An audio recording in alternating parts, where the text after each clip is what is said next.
Hey friends, welcome to Gardening with Creekside. Today we are going to be pulling out the last of the super petunias from the gardens. Yep, you're gonna see in a second. Well, you probably can't see right now. I don't even have to explain why I'm pulling them out. It is mid toward the later end of August here in North Carolina, zone 8A, and they're done. Petunias bless their little hearts. That's all we're going to say about them this year, because we have had, oh my gosh, incredible consistent rain for the last 6 weeks here. And the humidity dew point has just been out of the roof. And petunias they do not handle that really well. And so they've given up the ghost. They were gorgeous in the spring and in the summer, like the early mid part of the summer. But man, once that humidity and the constant rain came, they just were done. So we're gonna clean up. I'm all about neat and tidy, as you know. So we're gonna clean up the little petunias that we have here. And then we're gonna do a quick little garden tour and give you some updates on some different kind of like containers and different areas right here just in this vicinity. So the place that we're gonna be working, of course, is on the back side of the garden shed. This is in the back recesses of our property. The house, you can see the roof line of the house right back there. And then we have this cute little garden shed. It used to be the old chicken coop, and now we turned it into a garden shed since we have the new chicken coop. This was the first year that I really, truly planted this garden. Of course, we have some Oakland hollies up here for some privacy. We have a white star magnolia here that we planted last year. But other than that, that was pretty much it. Well, of course, and then we had the phantom hydrangeas back there. But this spring, I really focused on adding in some perennials, some butterfly bushes, some gorgeous irises, and then of course, loads of annuals, and it was stunning. I have been so pleased with this bed, because when I say it has been completely hands off, that is what I mean. You can see we've had some volunteers of the Mexican sunflowers. So what we're gonna do is just come in here, and we have Mini Vista Hot Pink. Y'all, they gone. There's a couple little blooms on there, but yeah, they are gone. So we're gonna pull those out. And then here at the base of the Vertigo grass, we have the Super Petunia Vista Snowdrift. So we're gonna get those out as well. There's a couple weeds in here. We're just gonna do some general tidying up. As soon as I get my chores done, because we're racing against the sun, and once I get the chores done, get this taken care of, get this cleaned up, then we'll go do a quick little garden tour. If you're new to this bed, we'll talk about what these plants are, kind of the method behind my madness. And like I said, just the vicinity, we're gonna hit those two, because we learn from each other, right? Inspiration and learning about new plants and learning about maybe design and how things work, and just kind of get a little peek into my brain to see why I did what I did, and talking about the future. So without further ado, I'm gonna get these petunias out of the ground, literally going to rip them out. I've got Johnny right here behind me. Of course, I have my faithful companion with me. And so we're going to just pull them out of the ground, load them into Johnny, and then I have my rake. I'm just gonna come back and just kind of smooth out the holes so that it all looks neat and nice and tidy. And then we'll be back here in a second.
My friends, that was one of the easiest cleanups I've ever done.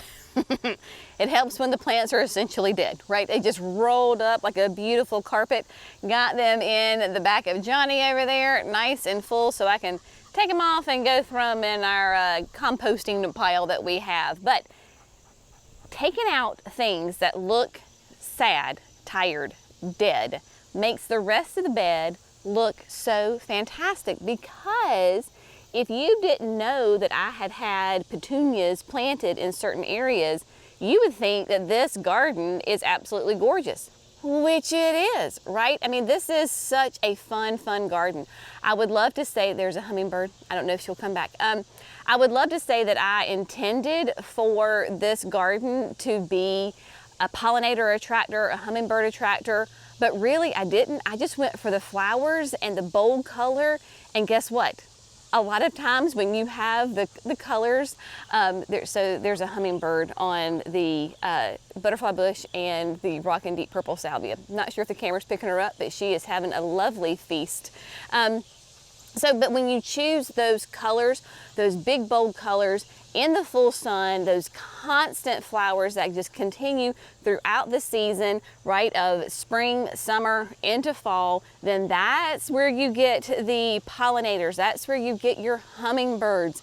And this bed I just adore. I hate in a way that it's in the backside of the property, and so you don't really get to enjoy it very much. So I need to make a mental note to come out here and look at it more. But just as far as a design wise, what we did, we have the rock and deep purple salvia is like a ribbon that starts here by one of the oaklands, goes behind the magnolia, and then in front of the butterfly bushes, and then amongst the irises, and then on through. Now, this bed is on drip irrigation. You might be able to actually see right here, right? So we use that brown tubing, and it has the emitters. I think this is maybe every 12 or 18 inches on it. Now, I have not had this irrigation turned on for the last 4 weeks because we've gotten so much rain, but I can easily turn the timer back on if I need to, if the rains stop. I don't think they are. But that has contributed greatly to the success of this garden. Okay, so we got rock and deep purple. Like I said, huge pollinator attractor. Hummingbirds love it. It's currently covered in all sorts of bumblebees. I was seeing some butterflies here earlier before I started filming. So rock and deep purple, great plant.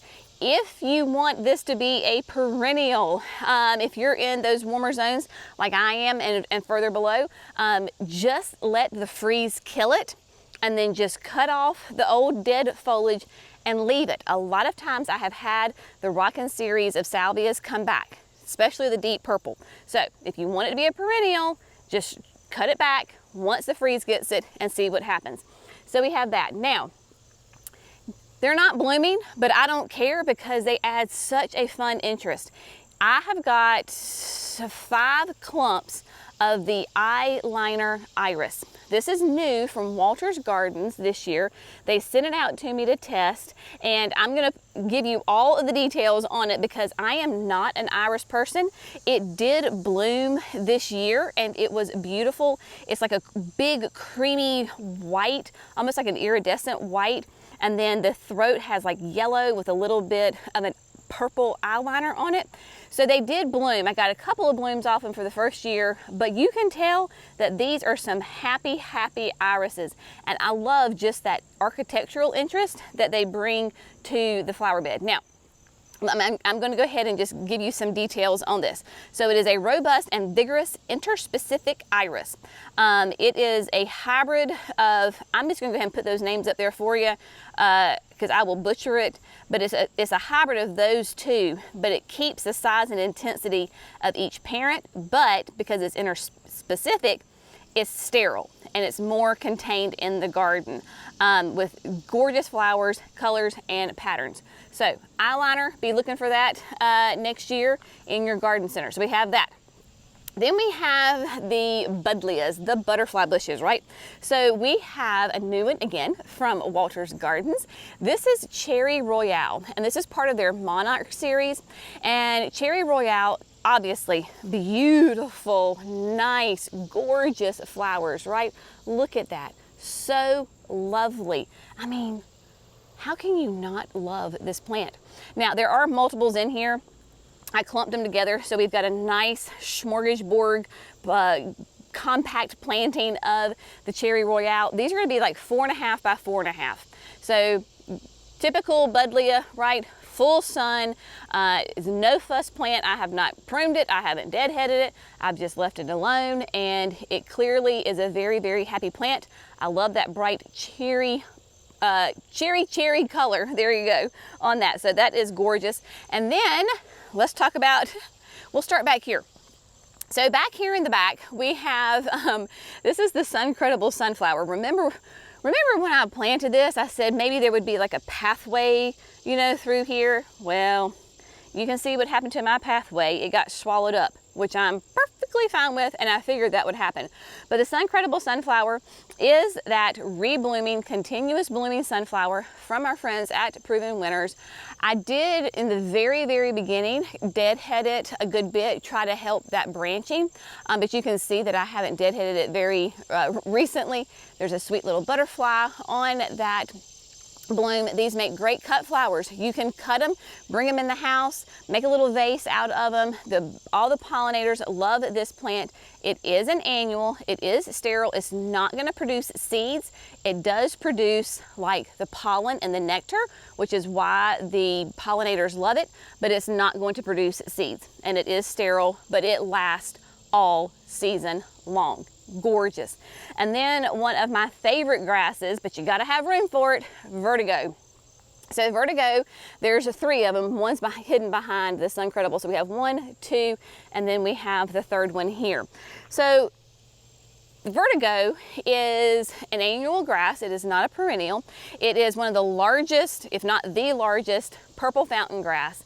And y'all, the more water you give this thing, the bigger it gets. It is gorgeous. I love the color contrast, and that is why I chose Vertigos, because I wanted the size and I wanted the color.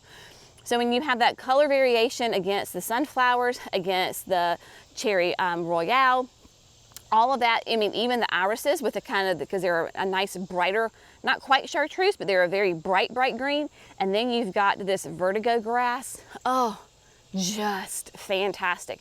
Y'all, I know people are like, but can it, you know, will it be a perennial? I suppose if you're in the deep heat, the deep south, you know, wherever it's hot, it could be a perennial, but I have left it in the ground over winter and it does not come back. So if you want to try it, knock yourself out, but this fall we'll just go ahead and pull them out. And then how can we not talk about the wall of chartreuse? This is a sweet potato vine. This is the Upside Key Lime. It is a climbing sweet potato vine, y'all. And I can't remember if I put 3 or 4 of these. I want to say I put 4, but completely has covered, so I can tiptoe in here so you can see the wall. Because I remember I told you this was the chicken coop, and it has completely covered this whole side. So yeah, here we go. We can see we've got 1, 2, 3, and I think 4. Yeah, I think I did 2 on each panel.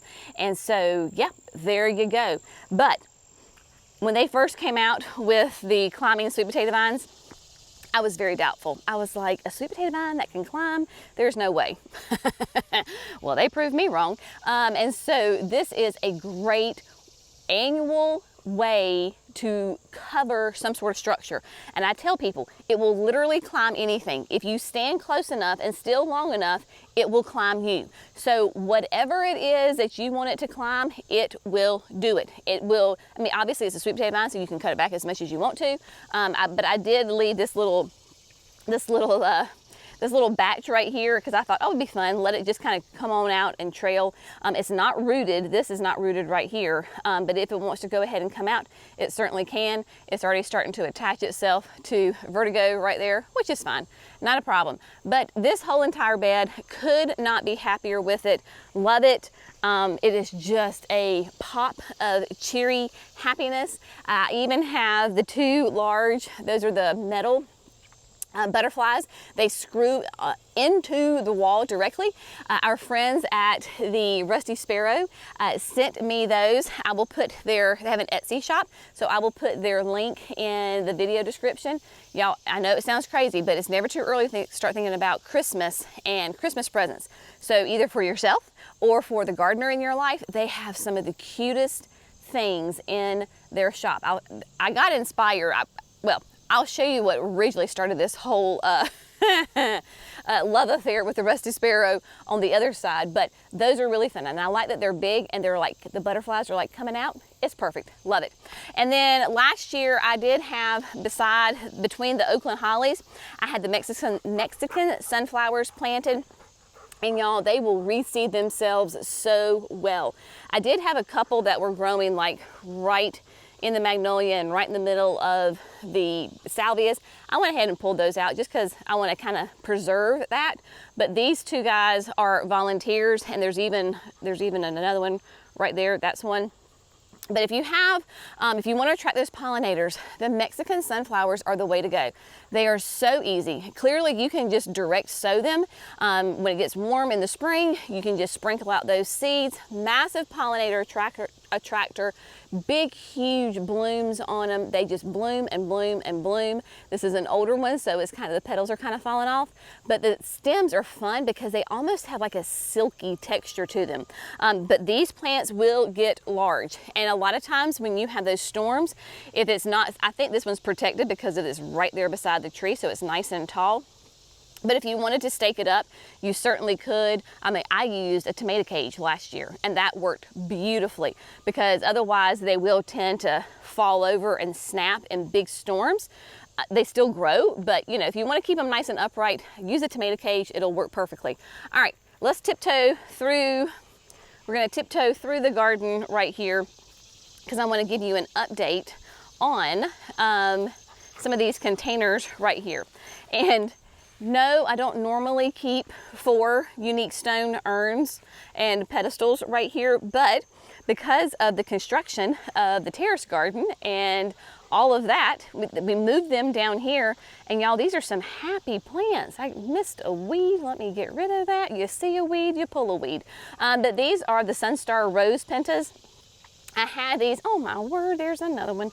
Had these, of course, up there in where the garden boxes were, and because of the construction we had to move them somewhere where they'd be out of the way, so we moved them down here. And with all the rain we've had, I think I watered them when we first moved them down here and left them alone. The idea, of course, is that once the construction is done with the terrace garden, they'll go back up there.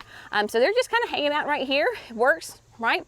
Pollinators love pentas as well. This is one plant in each of these containers. So this is a grande size container in each of these urns, and man, they're doing well. I'm very happy with them. And then these guys, right? So these were the 3 little blue planters that I have here. These will stay here year round. And so we have the Japanese maple. This is the Mikawa Yatsubusa that the sweet friends at Mr. Maple gave me, and I love it. So this is a really fun Japanese maple, doing well. Look at our friend. Can you see him? Oh, and there he goes. He's climbing over. I love it. Little fella, I'm not going to bother you. You just hang out there and you eat those bugs and you just get fat and happy, and you just protect it. You just do your thing, buddy. So in the aqua pot, I have the Feather Falls grass. Y'all, I love this Carex grass. This whole little container right here will be evergreen. So we have the Feather Falls. We have the one of my favorite perennials, which is the Ascot Rainbow Euphorbia. Such a great plant, y'all. I love this thing. And then, of course, we have, I think, oh gosh, y'all, I want to say is from Proven Winners, obviously. Is it Soft Serve or is it Cedar Rapids? I will have to figure that out. The brain just completely went blank on me. But just a gorgeous evergreen arrangement in the aqua pot. Love it. And then we have a Lenten Rose. I really wasn't planning on leaving this hellebore in that container, but man, she is happy. So I'm like, fine, sister, you just stay there. And of course, she will bloom in the wintertime. Now, what's fun too about this wall on the side of the garden shed is these were the butterflies that started the relationship with Rusty Sparrow. I wanted something on this wall, right? Because it's just this, especially in the wintertime, it is just this big blank white wall, and it just was it just needed some love. So went on to Etsy. It's a great place to find some really unique garden art. And it was a whole group. I think it's 15 of the butterflies, and they screw in directly, which I love. And so they just screw in. People were worried about, like, would the rust go down the building? Well, you can see for yourself, they have not. And so kind of the idea is that the butterflies would be coming out of the Atlas rose and then coming over and off they go. Well, when I did it originally, I was like, okay, it needs more. Like, the butterflies weren't quite enough. So then I went back to Etsy, right? And got these gorgeous, these came from Australia, and a store in Etsy based out in Australia. These are recycled cans, so like a soup can, a bean can, right? And she cuts them. I say she, the artist, she, he, I'm not sure who it is, cuts them, paints them, does all the fun things with them, and then they too just hook directly onto the wall. Super easy with these guys. They actually come with that little wooden little block and then like a little teacup hook, and so you just put either a nail or a screw in the wall and then just hook them on, right? So really fun. I, of course, have been inspired by my mama to do lots of whimsical garden art, and this is definitely a whimsical garden art that I love.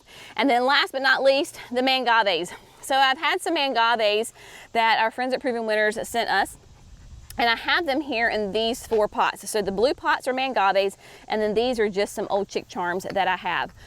But y'all, the mangaves are so much fun, and having them in containers like this, so it makes it really easy in the winter that I can pull them into the garage, a greenhouse, the house actually, either one, doesn't matter, some sort of protection so that they will come back. And I love it. This is the lavender lady. Like, look at that. So fun. Of course, the mangaves are a cross between an agave and a manfreda, and they just come in all sorts of different like colors and then textures. This is Bad Hair Day. Is Bad Hair Day not hilarious? Like, look at this, right? And so you can see that all this, y'all, is new growth. So when I touch it, look, it just pops out. When I tell you that these are fast growers, they are fast growers. So Bad Hair Day is so much fun. And I have to go back and look at these 2 names for us, but lots of colors, lots of textures. Just, you've got almost this like black up against that Bad Hair Day. So much fun. So there we go. Things are progressing quite nicely here in the middle end of August. The gardens are good. I'm starting to think and prepare for winding down, right? Winding down the garden, preparing it for winter. So when these little things happen, like plants are done, they're dead, they're tired, they're sad, whatever, go ahead and let's get rid of them and clean up. So that way, when this fall comes, it's not so overwhelming with so much to do, right? So we do a little bit at a time, take a little bite here and there, and then that way it's not such a massive beast at the end of the season to clean up. But anyway, it's been a good day here, morning in the garden. I was able to stay in the shade for the most part of the day and most part of the project, and there you go. It's been a great day in the garden.